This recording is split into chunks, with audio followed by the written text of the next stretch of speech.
आता कढई गरम करायला ठेवते पहिल्यांदा.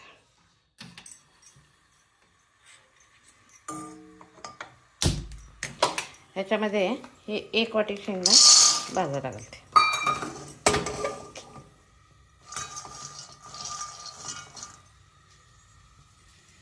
हे 4-5 वेलदोडे आहेत, हे सोलून बारीक चेचून घेणार आहे. हे वाळलेलं खोबरं आहे.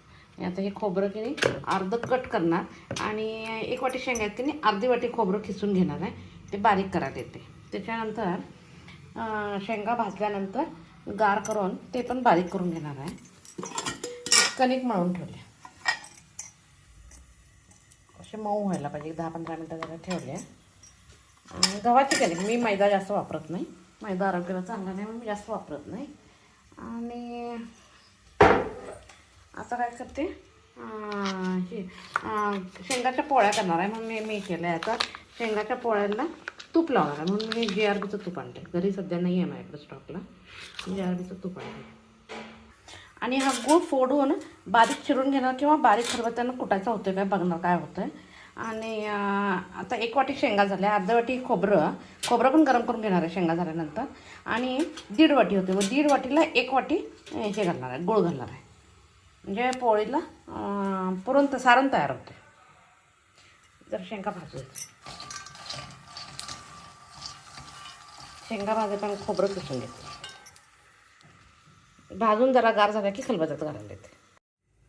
आता काय करणार आहे, खोबरं ठिसायला इझी जावं म्हणून आत पण कसं आहे कळतंय आणि आत पण चांगलं आहे. तुकडे असले की खिसायला फार सोपं जातं. शेंगा भाजून असं लहान गोळा घ्यायचा आहे. लाटला तरी चालतोय, पण असं हाताने केलं तर चालतं.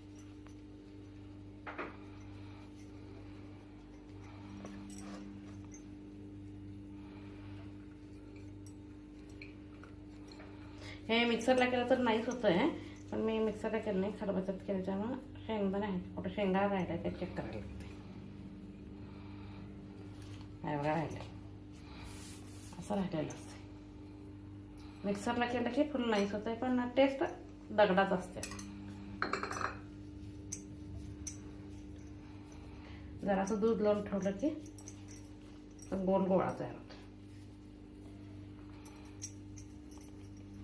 आता काय करायचं,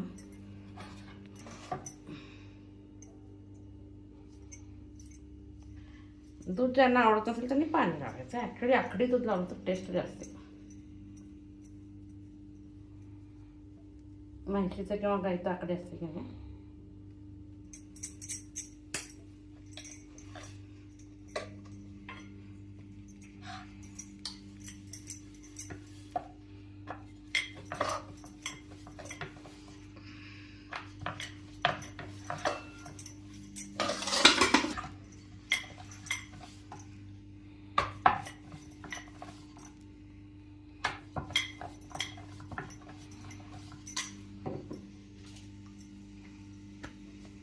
सगळीकडे पसरती झाली पाहिजे पुरण आपले.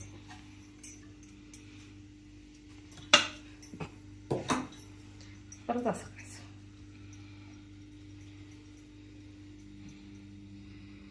ही शेंगाची पोळी शक्यतो तुपावर खाणं चांगलं. टेस्ट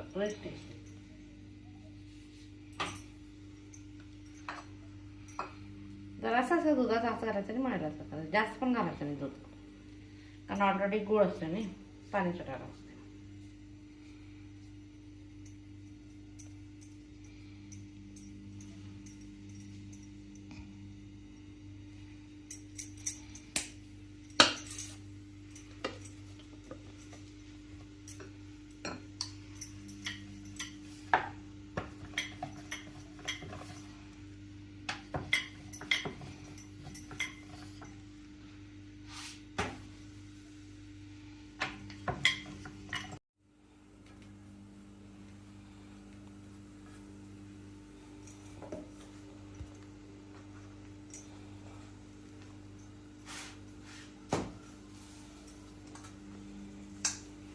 आता ह्या पोळ्याबरोबर तूप पाहिजे.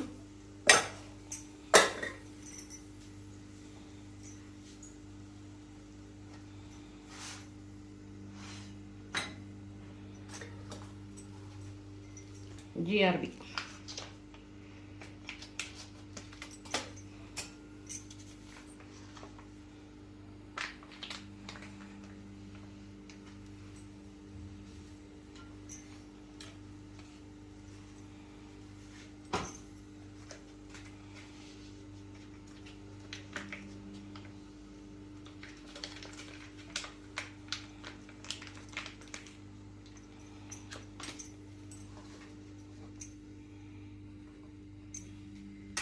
तेल लावून देते. हाताला तूप लावून खायचं.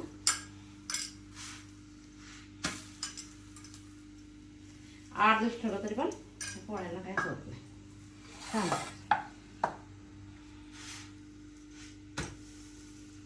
मसाला वगैरे घेऊन जायला मस्त वाटतं.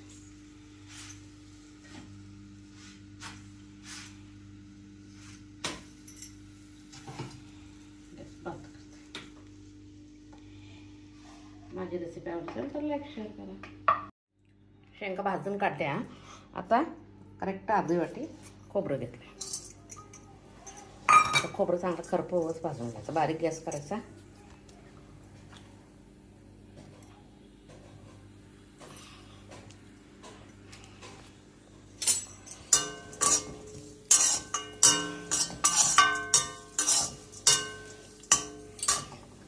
आता हे बारीक आहे. खलबत्त्यात हे काढून घेतले मी. वेलदोड्याचे बिया काढून घेतल्या. आता शेंगा मी जास्त भाजल्यात बाबा दुसरा कंटर येतात म्हणून.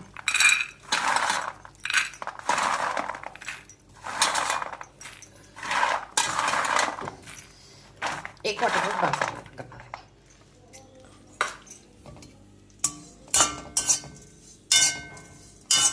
खोबऱ्याचा जरा असा कच्चा वास आहे पण साधारण मोठं करायला लागते.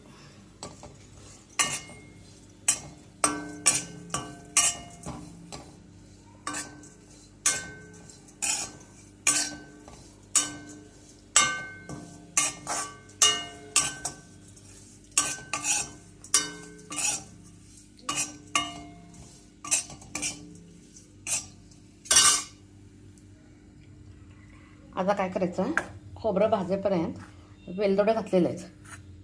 त्यात होईल तेवढे शेंगा घालायचे. बारीक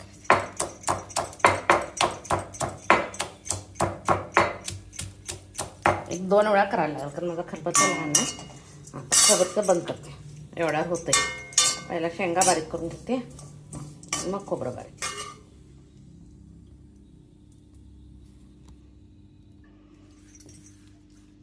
आता हे बारीक कुटून झालंय. उकळाचं तर काय होतंय, उकळा तर एकदाच होऊन जाते. मिक्सरवर केलं तर चालतंय पण मिक्सरपेक्षा ह्याच्यात त्याला पुरणासारखं करायचं आहे ना, त्यामुळे खलबत्त्यात चांगलं मिक्सर. एवढं बारीक करून त्यात मिक्स करून ठेवणार आणि गूळ बारीक करून बारीक चिरून घेणार एकदम असा नाईस करून. आता त्याच्यात वेलदोडे घातला. दोन्ही मिक्स करायचं आहे. परत त्या वेलदोड्याची गरज.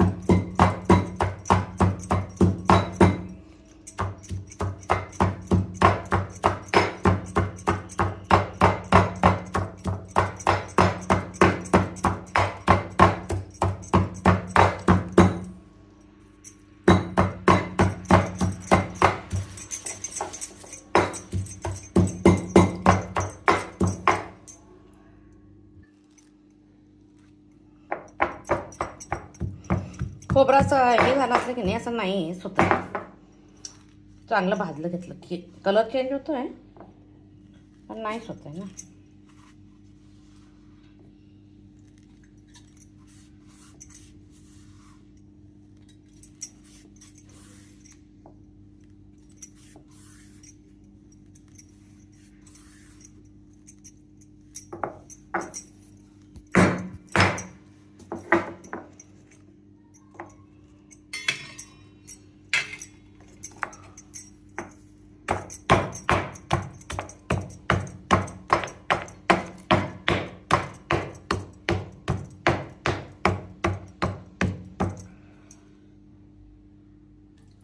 आता गूळ कुटून झालाय. बारीक कुटला गेला. चिरला तर चालतोय पण मला आपला कुटलेलाच बरा वाटतं. आता काय करायचं, सेम वाटी घ्यायची कारण मी अंदाजे कुटला किती झालाय माहिती. अर्धी वाटी, अर्धी ते पाऊण वाटी बास होते. करेक्ट पाऊण वाटी झाला, अंदाजे घेतला आहे खरं, कारण ते 1.5 वाटी आहे नाही, पाऊण वाटीला ते 1.5 वाटी करेक्ट होते. आता काय करायचं, सगळं जसं नाईस झालं आहे हातानं असं मिक्स करून घ्यायचं. काय करायचं, थोडंसं अगदी एवढंसं पाणी किंवा दूध एका वाटीत एवढं घ्यायचं आणि साधारण ओलसर करायचं. ओलसर केलं तर काय होतं, पुरण व्यवस्थित होतं. आपण पुरण घातल्यासारखं याचे मोठे काय शेंगदाणे असले काढायचे. आता गार दूध घ्यायचं, मी दूध घेणार आहे, दूध किंवा पाणी.